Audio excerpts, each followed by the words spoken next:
Hey, how are you doing? So we're gonna have a look at Caroline Litman. She's talking about the two or three boys that were done for that rape case and got off with it.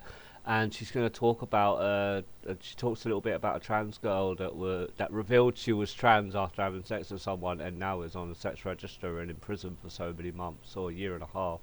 Let's hear what she says. If you believe anti-trans legislation protects women and girls, listen up, don't scroll. You've probably heard of the recent case of the teen boys given non-custodial sentences after being convicted of rape in two terrifying premeditated violent attacks. You probably haven't heard of the trans woman convicted of sex by deception and sentenced to 21 months in a male prison for failing to disclose her trans identity to a man who engaged willingly in sexual acts with her, then later took her to court after she herself confided in him that she was trans. Who's protected in both these cases? The white, cis man. Exactly. The white cis man is protected. It doesn't matter. You could be a black guy, you can be a Muslim guy, you can be any other religion or faith or race or whatever. If you're a white cis man, you're going to be protected more so than what a woman or girl or trans woman's going to be. And that's what she's talking about here. I'm Caroline Litman, mother to Alice, who died by suicide, and this matters to me because I'm sick and tired of trans people, like my sweet child, being portrayed as sex offenders, and it should matter to all of us because the law is again failing all women and prioritising cis men. Keep listening. It's not about protecting women or girls. It isn't about that whatsoever. It's just vilifying women in every fucking way they can. Trans women specifically are getting vilified. For some shocking facts. 21-year-old Kira Watkins had lived as a woman for 8 years when she met a man on Snapchat. He was attracted to her and they were sexually intimate. No problem until she later told him she was trans. Now she's in prison and once released she'll spend 10 years on the sex offenders register and has a lifetime restraining order. This man who took offence to her transness has taken control of aspects of her freedom for the rest of her life. Her crime being trans and being silent. The boys have walked free and the details of their rehabilitation order aren't available. And here's the part you really need to hear. Those boys and every other convicted sex offender in England and Wales have no obligation to disclose their conviction to future sexual partners. Men being protected again. Exactly, and this is what it all boils down to. They're being protected. There's no justice for women and girls or trans people out there alike. None whatsoever. The people can get away with absolute murder if you're a white cis male. A rapist's silence is protected in law, but a trans woman who's never offended but voluntarily discloses her trans status to someone after sex is in prison for failing to disclose sooner. But had she had disclosed that earlier, would she have been in danger? Would they have gone out of their way to do stuff to her? Damned if you do, damned if you don't. There's no equivalent obligation for anyone else. Your HIV status, marital status, whether you're a murderer or a rapist, no obligation to tell. Only trans people carry this burden.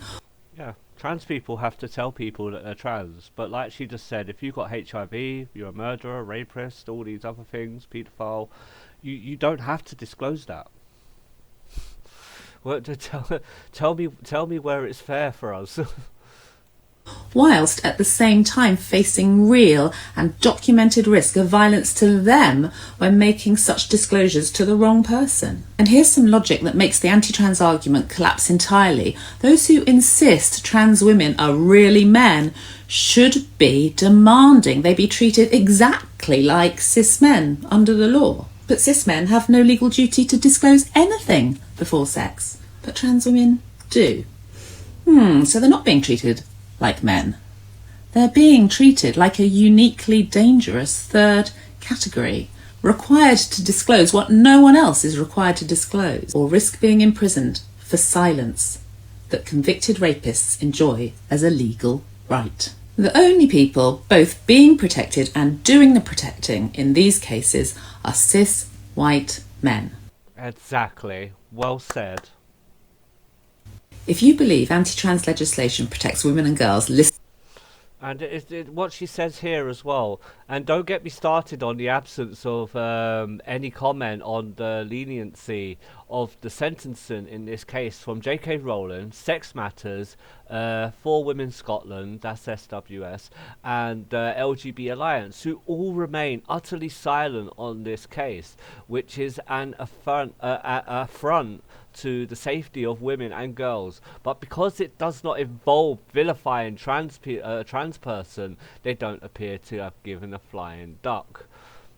I'll say it for her. They don't give a fuck, basically. Like, if a trans person was involved in the raping of those women, oh wow, every single motherfucker would have come out, every single nook and cranny, and they would have had a word to say.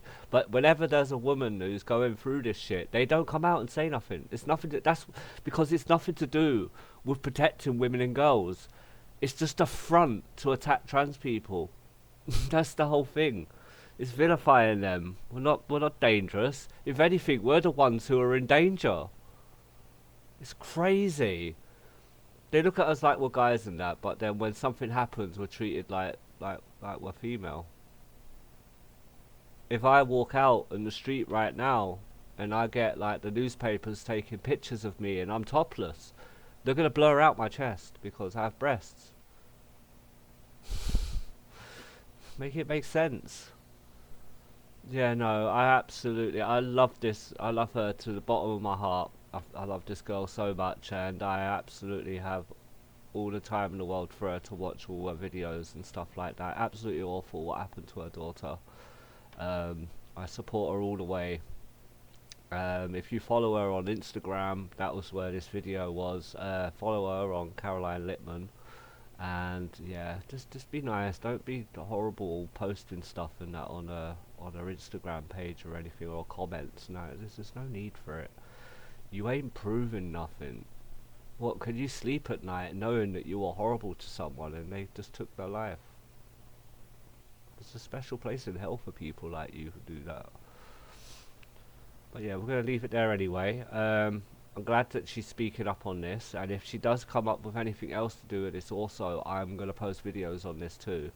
Yeah, I'm going to leave it there anyway. Thanks for watching the video. If you enjoyed it, please hit that like and subscribe. Take care, and until next time, bye.